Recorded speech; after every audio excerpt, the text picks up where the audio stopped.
अब तक की कहानी दत्त परिवार के कई पुराने ऑडियो वीडियो इंटरव्यू और डॉक्यूमेंट्री पर आधारित थी, लेकिन संजय दत्त से जुड़े सबसे अहम और स्याह पन्ने अभी पलटने बाकी हैं। 1993 में संजय आतिश की शूटिंग के लिए मॉरिशस गए हुए थे। भारत में 1993 में हुए बम धमाकों की जांच चल रही थी। समीर हिंगोरा और हनीफ कड़ावाला ने पुलिस को बताया कि संजय के पास AK-56 राइफल थी।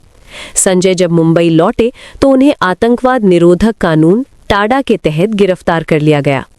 The crazy untold story of Bollywood bad boy में यासर उस्मान लिखते हैं, संजय ने पुलिस को बताया कि फिरोज खान की यलगार फिल्म की शूटिंग के दौरान दुबई में उनकी मुलाकात दाऊद और अनीस से हुई थी। संजय ने अबू सलेम, हनीफ और समीर से 3 AK-56 ली थीं, लेकिन 2 AK-56 बाद में लौटा दी। सुनील दत्त को ये यकीन नहीं हो रहा था कि संजय ऐसा कैसे कर सकते हैं।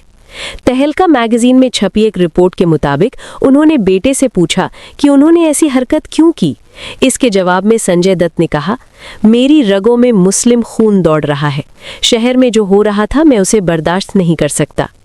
फिल्मी न मिलने पर बन गए खलनायक। संजय दत्त ने कथित तौर पर इस बात को भी स्वीकार किया था कि जब मुंबई बम धमाके हुए तब वो विदेश में थे और उन्होंने अपने दोस्त यूसुफ नलवाला से उस राइफल को नष्ट करने के लिए कहा था। हालांकि मुकदमे की सुनवाई के दौरान संजय अपने बयान से पलट गए। संजय के हथियार रखने की एक वजह 1992 में बाबरी मस्जिद विध्वंस के बाद हुए दंगे भी थे। ऐसा दावा करने वालों में S. हुसैन जैदी भी हैं। My name is Abu Salem किताब में जैदी लिखते हैं, बाबरी मस्जिद गिराए जाने के बाद मुंबई में भीषण दंगे हुए। सुनील दत्त ने घायलों के धर्म की परवाह किए बगैर लोगों की मदद की। संजय भी बढ़ चढ़ कर आए। कुछ लोगों को ये बात जमी नहीं। कुछ उग्रपंथी संगठनों ने दत्त परिवार को गालियां और धमकियां देनी शुरू की। कुछ जगह सुनील दत्त पर हमले भी हुए। संजय इन फोन कॉल से परेशान आ चुके थे। फिल्मी हीरो को लगा कि असल लाइफ में हीरो बनने का वक्त आ गया है। संजय को कुछ दिन जेल में रहना पड़ा, लेकिन वो बेल पर बाहर आ गए। फिल्मी अफवाहों वाली पत्रिकाओं में जहां कभी माधुरी संजय के रिश्ते बनने की खबरें छपती थीं, अब उनमें दोनों के रिश्तों के टूटने की खबरें छपने लगी। संजय के जेल जाने का जिस एक आदमी को सबसे ज्यादा फायदा पहुंचा वो थे सुभाष घाई। खलनायक 1993 की बड़ी हिट रही। यही वो साल था जब संजय की मुलाकात रिया पिल्लई से हुई। Bell, jail, bell, jail. 1 साल तक जमानत पर रहने के बाद जुलाई 1994 में संजय को फिर जेल जाना पड़ा। इस बार सीधा अंडा सेल, वो जगह जहां सबसे खूंखार अपराधियों को रखा जाता है। आज से कुछ साल पहले संजय और उनकी बहन प्रिया दत्त की अनबन की खबरें थी, लेकिन जेल के दिनों में दत्त भाई बहनों के बीच का किस्सा फारूक शेख के शो जीना इसी का नाम है से दुनिया ने जाना। प्रिया दत्त ने इसी शो में बताया था, रक्षाबंधन ने हम जेल में गए तो डैड ने कहा राखी बांधो। संजू ने भारी मन से कहा, मेरे पास तुम्हें देने के लिए कुछ नहीं है, लेकिन ये कूपन मैंने बचाए हुए हैं। ये कूपन जेल में चाय खरीदने के लिए मिलते थे। प्रिया ने 1998 में कहा था, संजू ये कूपन मेरे पास अब भी है। सिमी गिरेवाल के शो रॉन्देवू में संजय ने जेल के दिनों का एक किस्सा सुनाया था। संजय ने कहा, जेल में डैड मिलने आते तो कहते, कल हो जाएगा बेटा, कल हो जाएगा। ऐसे ही 3-4 महीने चलता रहा। एक दिन जब डैड आए और बोले कल हो जाएगा बेटा, तो मैं चिल्ला पड़ा, डैड कब हो जाएगा?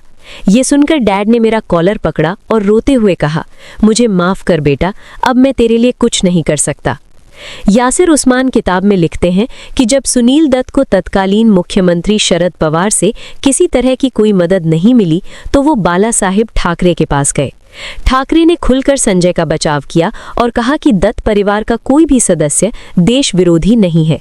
संजय का साथ देने वालों में शत्रुघ्न सिन्हा भी रहे। ये इन्हीं ठाकरे की शिवसेना थी जो एक वक्त में संजय की फिल्मों का जमकर विरोध कर रही थी। जेल जाने के 15 महीने बाद संजय को राहत मिली अक्टूबर 1995 में। माथे पर टीका लगाए, सफेद कुर्ता पहने संजय जेल से बाहर आए। उनकी रिहाई के 2 महीने बाद दिसंबर 1996 में ऋचा शर्मा ने आखिरी सांस ली। रिया पिल्लई से उनकी नज़दीकियां और बढ़ने लगी। रिया से 1998 में संजय ने शादी कर ली। 1999 में उनकी फिल्म वास्तव हिट रही और उन्हें बेस्ट एक्टर का फिल्म फेयर अवार्ड मिला। साल 2000 में ऐसे ऑडियो सामने आए जिनमें संजय दत्त छोटा शकील से बात करते सुनाई दिए। ये ऑडियो इंटरनेट पर आज भी मिल जाएंगी।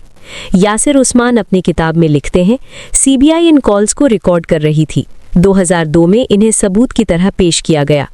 मुंबई के 58 पाली हिल के जिस बंगले में नरगिस ने एक घर बसाया था, उस घर का हर सदस्य अब अलग अलग रहने लगा था।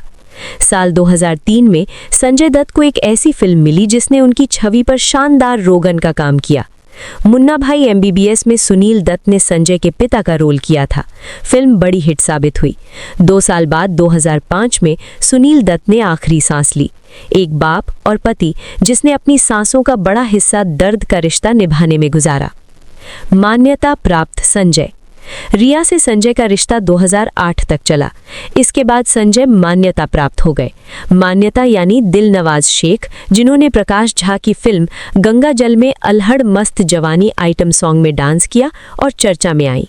दिलनवाज संजय के तो करीब आई, लेकिन बहनें प्रिया, नम्रता और जीजा, दोस्त कुमार गौरव दूर हो गए।